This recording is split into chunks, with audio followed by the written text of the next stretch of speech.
The main debate surrounding the plot of Red Dead 2 has always revolved around one question: who is the snitch? Who is the rat? Who is the real informant behind all the decisions that sabotage the Von der Linde gang? The prime suspect has always been Micah Bell, especially because the narrative itself points in that direction. Nevertheless, there are enough gaps in the story to raise other names. Abigail Roberts, Simon Pearson, Molly O'Shea, and even Josiah Trelawney have been pointed out as possible traitors. In other words, suspects have never been lacking to explain the gang's downfall. But in this video, I want to present you with an alternative, a different interpretation of the story that few people consider. And one of them is Arthur Morgan himself. Micah reckons there's a rat.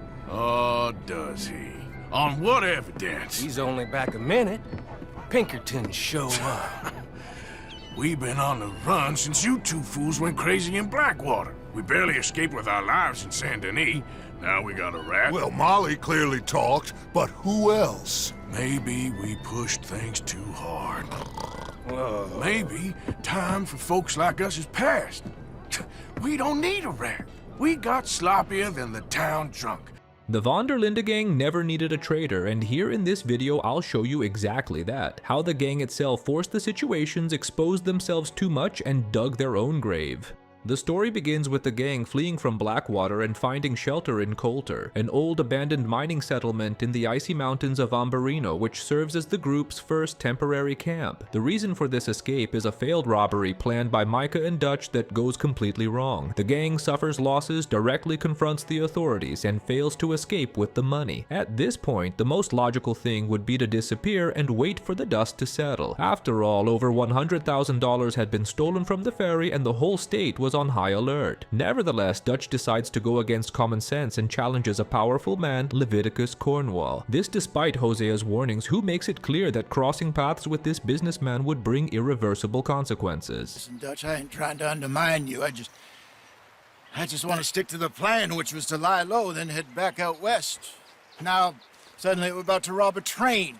What choice have we got? Leviticus Cornwall's no joke, Dutch. Who is Leviticus Cornwall?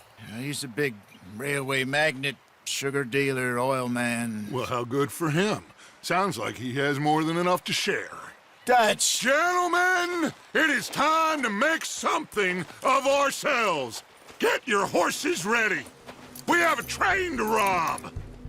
Dutch ignores the warning and proceeds with the plan. The Cornwall train is robbed, putting the gang directly on the radar of someone with money, influence, and a thirst for revenge. The response comes quickly as Cornwall heavily finances the Pinkerton National Detective Agency, making the gang's life even more difficult. Shortly after, they locate Dutch, Arthur, and Strauss in Valentine, resulting in a true massacre in the small cattle town. With a stroke of luck, the trio manages to escape the ambush and the gang flees to Rhodes, a town marked by an ancient and violent rivalry between two families, the Braithwaites and the Greys. Once again, the right thing to do would be to stay hidden, but Dutch once again forces the situation and puts the gang at the center of attention. Arthur goes as far as taking on the role of sheriff, helping the Greys sabotage the Braithwaites while simultaneously aiding the Braithwaites in sabotaging the Greys. The gang steals moonshine from the Braithwaites and sells it back to them. Then they distribute the drink for free at the Valentine Saloon at the request of Catherine Braithwaite. Next, they steal the prized horses from the family, and to top it off, they set fire to the Greys' tobacco plantation. It was just a matter of time before everything went wrong. The gang had never been so careless and presumptuous. Proof of this is the way Arthur is introduced to the local authorities. Dutch uses the pseudonym Macintosh and introduces Arthur as Callahan, but days later Arthur is introduced to the Sheriff Gray's father by John, but this time using his real last name, Morgan.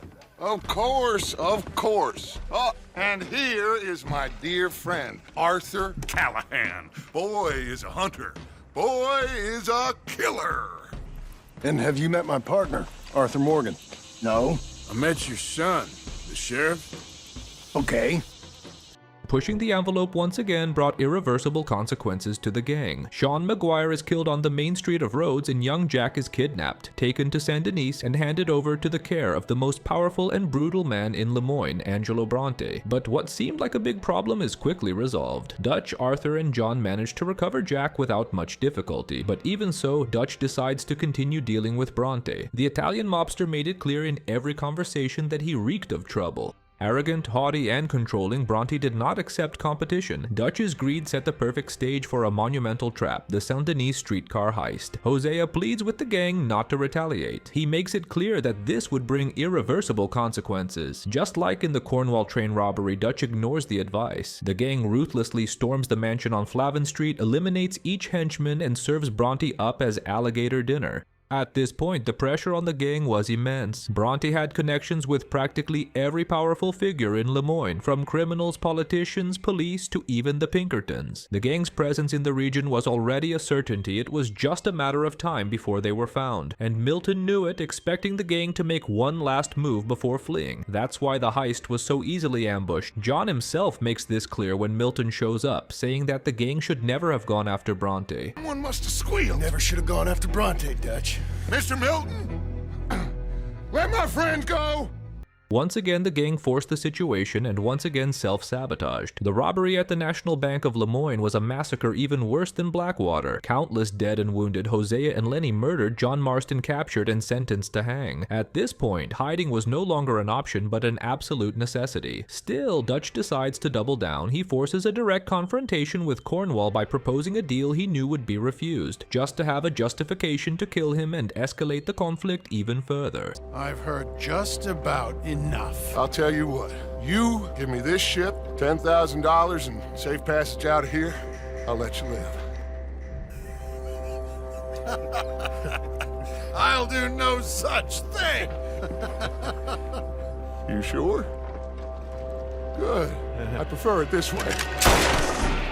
Under the pretext of creating a distraction, Dutch executes the main Pinkerton's financier, leaving the agency completely furious. The result is the sequence of events that culminates in the army train robbery, Abigail's kidnapping, the ambush at Beaver Hollow, and ultimately Arthur Morgan's tragic and painful death.